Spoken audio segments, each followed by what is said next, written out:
vou falar um pouco sobre o contexto histórico e a complexidade do algoritmo do Merge Source. Source foi criado pelo matemático John von Neumann no ano de 1945. Para analisar a complexidade do algoritmo, vamos dividir o código em duas partes diferentes, a função Merge e a função Merge Source. A função Merge tem uma complexidade de algoritmo linear, uma vez que ela só depende do número de elementos do vetor. A função Merge Source tem uma complexidade de algoritmo um pouquinho mais complexa. Para entender isso, vamos usar o método de árvore. Usando o método da árvore, descobre-se que a função void Merge Source tem a complexidade de algoritmo log de n na base 2 mais 1.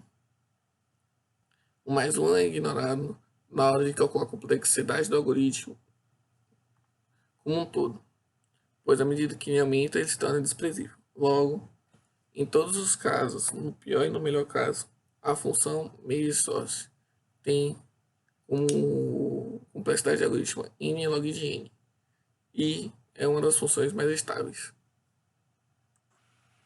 Lembrando que o n tem a base 2, logo é n log de n na base 2.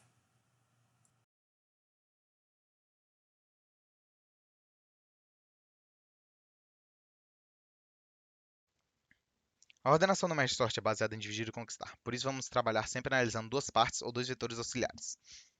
O primeiro vetor vai do início do vetor original até sua metade, e o segundo vai da metade mais 1 até o fim do vetor original. Nessa primeira função, a merge, ele recebe como parâmetro o vetor original, seu início, seu meio e seu fim. São criadas algumas variáveis de apoio para a criação de dois vetores auxiliares, R e L. O primeiro vetor auxiliar, L, recebe o conteúdo do vetor original, do início do vetor original até sua metade, enquanto o vetor auxiliar R recebe o conteúdo da metade do vetor original até o seu fim. É nesse while aqui onde ocorre a ordenação. Ele compara os conteúdos da primeira metade, L, com o da segunda metade, R, sempre passando para o vetor original o menor valor. Por exemplo, if o primeiro conteúdo de L for menor que o primeiro conteúdo de R, o primeiro conteúdo do vetor original recebe o valor do que estava na primeira posição de L. Assim, ele incrementa ele incrementa o vetor L, indo para a próxima posição, e ele também incrementa a posição no vetor original. E assim ele fica nesse while até completar todos os valores. Caso ainda sobrem elementos na primeira ou na segunda metade, são criados dois whiles para garantir que todos os valores voltem para o vetor original. Essa segunda função, a merge sort, é a responsável pela divisão em pequenas partes para o começo da ordenação. Como foi explicado anteriormente, o merge sort se baseia em dividir em várias partes para depois ir juntando aos poucos. Esse merge sort se baseia em recursividade para fazer isso. Primeiro, ela recebe como parâmetro o vetor original, seu início e seu fim. Então, ela é encontrado a variável meio, e então ela chama novamente essa função merge sort para a primeira metade e para a segunda metade, sempre indo dividindo elas até o menor possível, até que o início não seja mais menor que o fim. Para então, no fim, chamar a função merge, que irá ordenar os valores.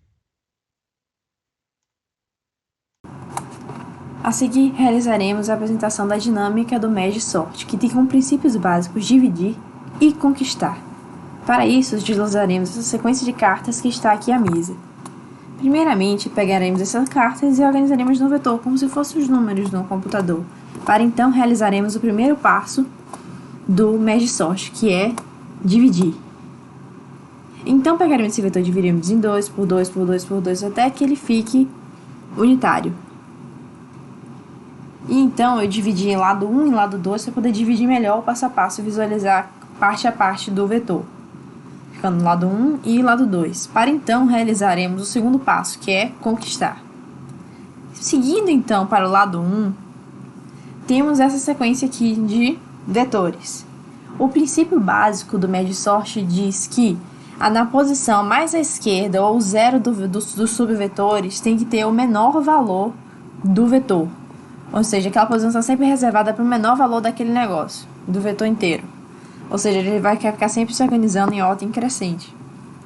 Assim, se pegarmos para analisar o 6 e o 8, veremos que o 6 é menor do que o 8. Então, o 6 é para a primeira posição e o 8 para a segunda. Assim como o AS e o 10, o AS é menor, então o AS é para a primeira e o 10 para a segunda. Dessa forma que, organizando os subvetores acima, eles fiquem dessa forma. Fora o 9 que estava lá fora, esperando. Aí depois, para organizarmos novamente no vetor de 5 posições, essas cartas, analisaremos a primeira posição, a mais esquerda, ou seja, que é onde reserva as menores cartas, e compararemos. Aí veremos qual delas é a menor de todas para então ela ficar na primeira posição. Aí a partir disso analisamos meio que recursivamente as posições seguintes. Aí 6 é menor do que 9, então vai para a segunda, depois o 8 é menor do que 9, vai para a terceira, depois 9 menor do que 10, de forma que fique desse jeito. Aí agora, para analisar o lado 2, vemos o seguinte: 3 é maior do que 2, então vai para a segunda posição, e o 5 é menor do que 7, então o 5 vai para a primeira posição. Assim, aí então pegaremos as primeiras posições que nem foi feito anteriormente, aí pegamos o 5, comparamos com o 2, e vemos que o 2 é menor do que o 5, e também comparamos o 2 com o 4, e vemos que o 2 é menor do que o 4. Então, ele tem direito à primeira posição. Então, pegaremos o 4, remanescente, compararemos com o 3, e vemos que o 3 é menor, e ele tem direito à segunda posição. Depois o 4 com o 5, e vemos que o 4 pode ir para a terceira posição, porque ele é menor do que o 5, e o 5 menor do que 7, de forma que fique essa sequência aqui. Então, temos agora o lado 1 e o lado 2 organizados, só que ainda temos que voltar para aquele vetor de 10 posições. Para isso, nós pegaremos a primeira posição, que nem foi feito anteriormente, de cada um deles, onde reserva o menor de cada um dos vetores, e compararemos qual deles tem o menor. Aí temos o AS e o 2. Aí vemos que o AS é menor do que o 2, então o AS diz a posição. E aí você faz esse tipo de análise assim por diante.